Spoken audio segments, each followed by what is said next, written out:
नमस्कार, आपका स्वागत है वापस मेरे चैनल पे टोरंटो से शिरडी तक साईं यात्रा में। अध्याय 4 पे हम पहुंच चुके हैं आज बाबा की कृपा से। तो अध्याय 4 के बारे में बात करेंगे, फिर हम डिस्कस करेंगे, अपनी स्टोरी कंटिन्यू करेंगे।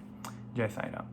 श्री साईं बाबा का शिरडी में प्रथम आगमन, संतों का अवतार कार्य, पवित्र तीर्थ शिरडी, श्री साईं बाबा का व्यक्तित्व, गोली बुआ का अनुभव, श्री विठल का प्रकट होना, श्री सागर की कथा, दास गुरु का प्रयाग और स्नान, श्री साईं बाबा के शिरडी में प्रथम आगमन और 3 वारे। संतों का अवतार कार्य। भगवत गीता चौथा अध्याय 7-8 में भगवान श्री कृष्ण कहते हैं कि जब जब धर्म की हानि और अधर्म की वृद्धि होती है तब तब मैं अवतार धारण करता हूँ।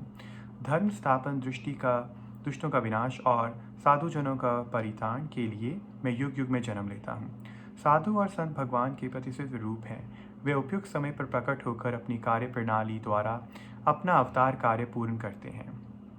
अर्थात जब ब्राह्मण, क्षत्रिय और वैश्य और अपने कर्तव्यों से विमुख हो जाते हैं, जब शूद्र उच्च जातियों के अधिकारों छीनने लगते हैं, जब धर्म के आचार्य का आनंद और निंदा होने लगती है, जब लोग निश्चर्य भोज्य पदार्थ और मदिरा आदि का सेवन करने लगते हैं, जब धर्म का आड़ में निंदित कार्य होने लगता है, जब भिन्न भिन्न धर्मावलंबी परस्पर लड़ने लगते हैं, ब्राह्मण साथ ही अधिक कर्म छोड़ देते हैं, कर्माठ पुरुषों को धार्मिक कर्ताओं में अधिक उत्पत्ति हो जाती है, जब योगी ध्यान आदि कर्म करना छोड़ देते हैं और जब जन साधारण के ऐसे धारणा हो जाती है कि केवल धन, संतान और स्त्री का स्वरूप है, तथा इस प्रकार जब लोग सत्य मार्ग से विचलित होकर पतन की ओर अग्रसर होने लगते हैं, तब संत प्रकट होकर अपने उपदेशों एवं आचरण के द्वारा धर्म की स्थापना करते हैं।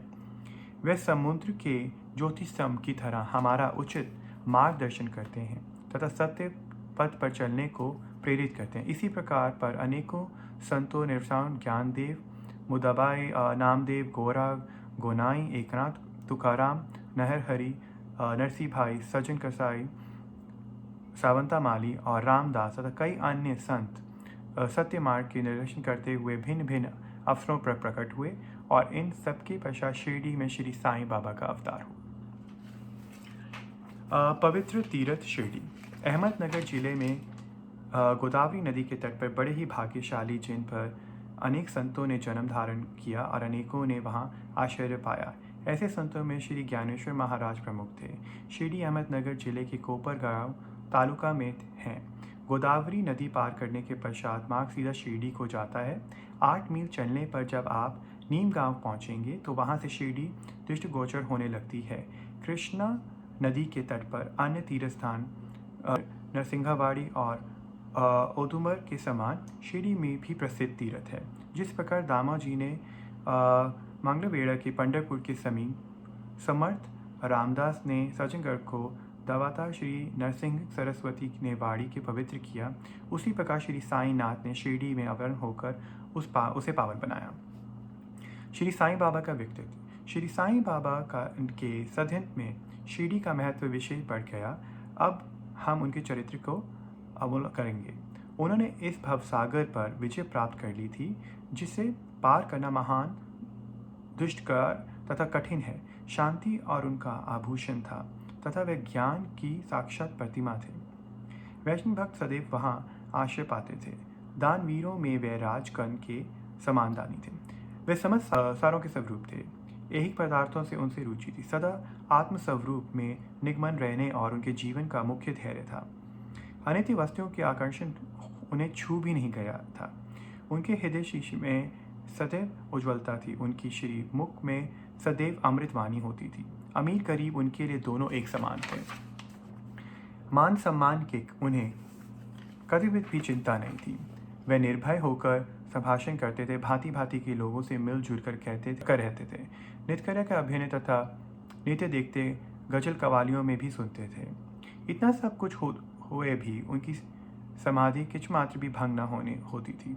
अल्लाह का नाम सदा उनके होठों पर था। जब दुनिया जागती थी वे सोते थे और जब दुनिया सोती थी वे जागते थे।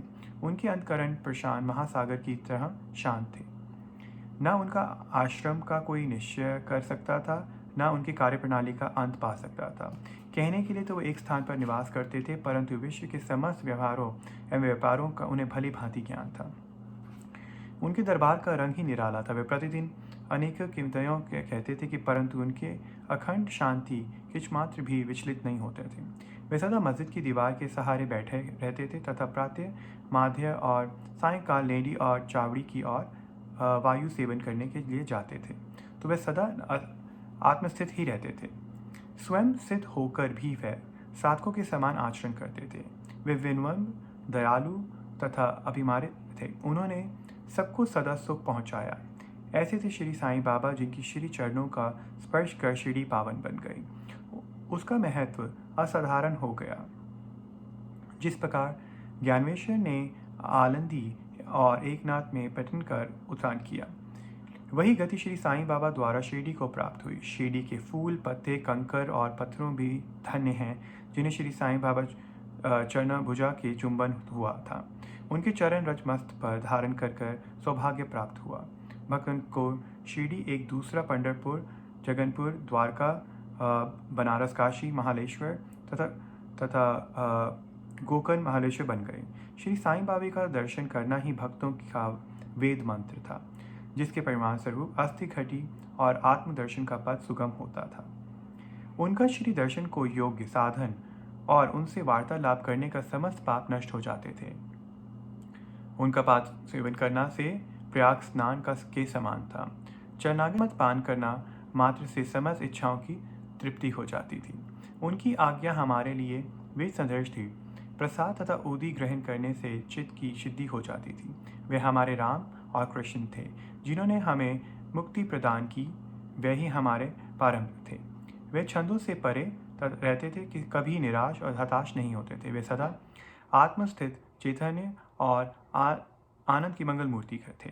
कहने को तो शिरडी उनका मुख्य केंद्र था, परंतु उनका कार्यक्षेत्र पंजाब, कलकत्ता, उत्तर भारत, गुजरात, ढाका और पोखरण तक विस्तृत था।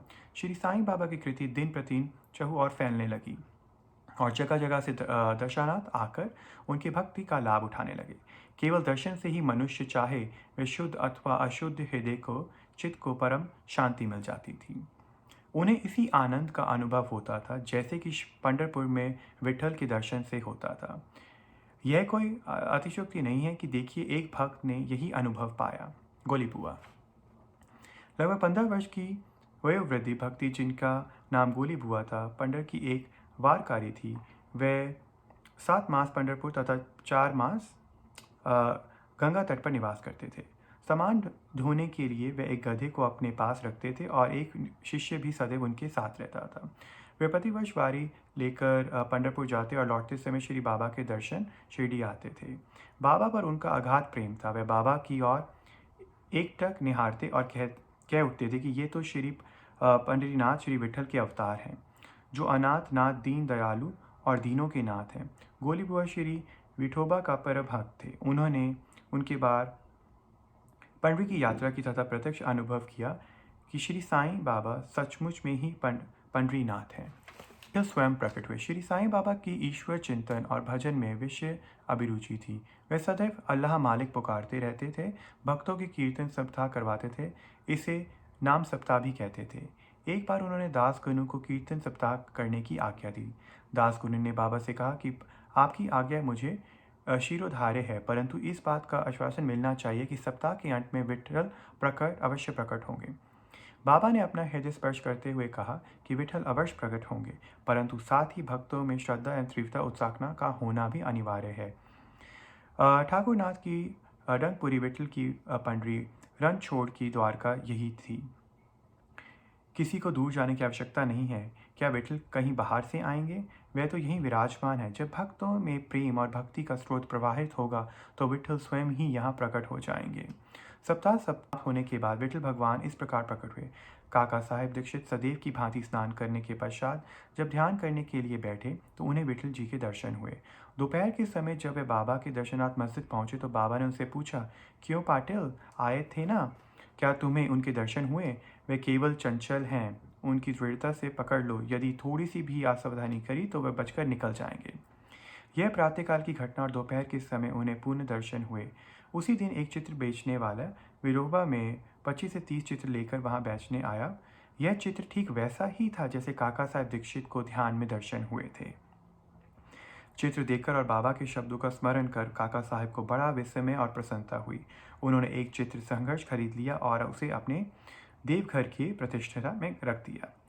थाना की अवकाश प्राप्ति मामलदार श्री बेहवी देव ने अपने अनुसाधन के द्वारा यह प्रमाणित कर दिया कि शिरडी पंढरपुर की परिधि में आता है। दक्षिण में पंढरपुर श्री कृष्ण की प्रसिद्धि स्थान था, अतः शिरडी ही द्वारका है। द्वारका की एक व्याख्या सुनने में आई जो कि नारायण अय्यर द्वारा लिखित थी। भारतवर्ष की स्थायी इतिहास में स्कंद पुराण से उद्धृत की गई वह इस प्रकार है।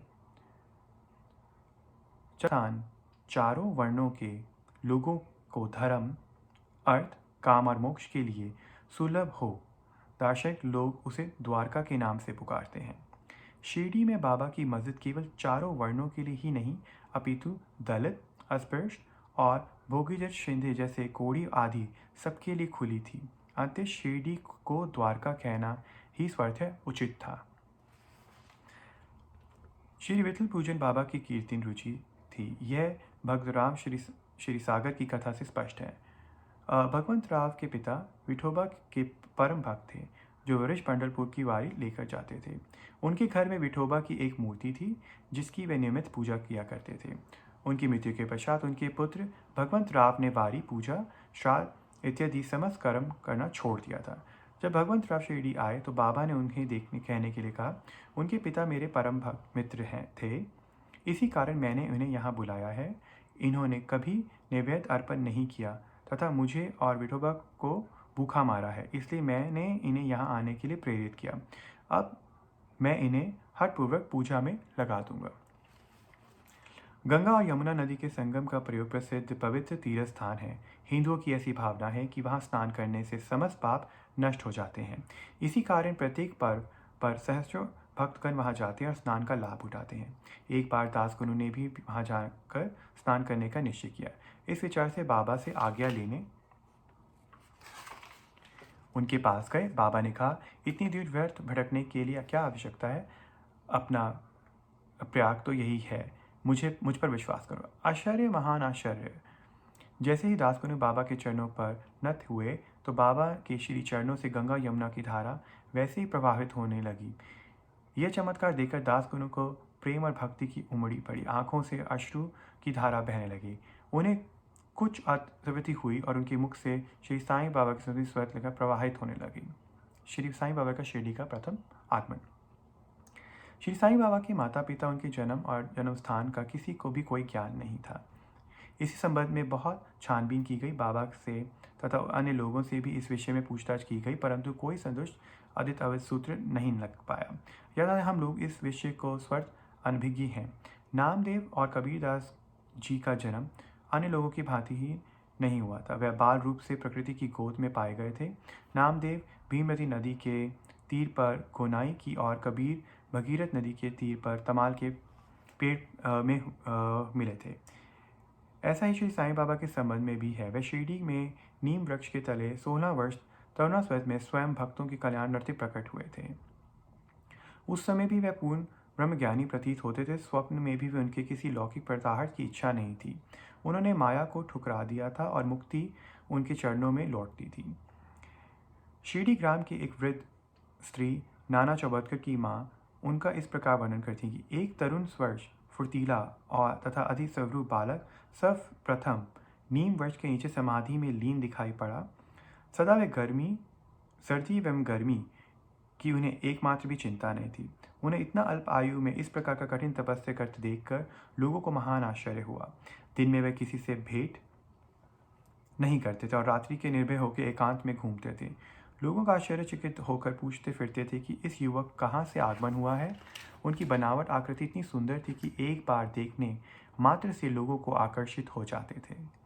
वे सदा नीम वृक्ष के नीचे बैठे रहते थे और किसी द्वार पर ना जाते थे। यद्यपि देखने में वे युवक प्रतीत होते थे, परंतु उनका आचरण महात्माओं के संघर्ष था। वे त्याग और वैराग्य की साक्षात प्रतिमा थे। एक बार एक आश्चर्यजनक घटना घटी। एक भक्त को भगवान खंडोबा का संचार हुआ। लोगों को शंका निवारण उनसे प्रश्न किया गया, हे देव, कृपया बतलाइए कि ये किस भाग्यशाली पिता की संतान है और इनका कहाँ से आगमन हुआ है। भगवान खंडोबा ने एक कुदाली मंगवाई और एक निश्चित स्थान पर खोदने से संकेत दिया। जब यह स्थान पूर्ण रूप से खोदा गया तो वहाँ एक पत्थर के नीचे ईंट पाई गई। पत्थर को हटाते ही एक द्वार दिखा जहाँ 4 दीपक जल रहे थे। इन दरवाजों का मार्ग एक गुफा में जाता था जहाँ गोमुखी आकर एक इमारत, लकड़ी के तख्ते, मालाएं आदि दिखाई पड़ी। भगवान खंडोबा कहने लगे कि इस युवक ने इस स्थान पर 12 वर्ष तपस्या की है। तब लोग युवक से प्रश्न करने लगे, परंतु उसे यह कहकर बात टाल दी कि यह मेरे श्री गुरुदेव की पवित्र भूमि है, अतः यह मेरा पूज्य स्नान है। अब लोगों से इस दरवाजे को पवित्र बंद कर दिया। जिस प्रकार अवस्थ और ओमभद्र वृक्ष पवित्र माने जाते हैं, उसी प्रकार श्री इस नीम वृक्ष को उतना ही पवित्र माना और प्रेम किया। मालसापति और शिरडी के अन्य भक्त इस स्थान पर बाबा के गुरु का समाधि स्नान मानकर सदैव नमन किया करते हैं। नीम वृक्ष के आसपास की भूमि भी श्री हरि विनायक साड़े ने मोल ले ली और उस स्थान पर एक विशाल भवन का निर्माण किया, जिसका नाम 7.5 वाड़ा रखा गया। बाहर से आने वाले यात्रियों के लिए वह वाड़ा एकमात्र विश्राम स्थान था, जहाँ सदैव भीड़ रहा करती थी। नीम वृक्ष के नीचे चारों ओर चबूतरा बना गया।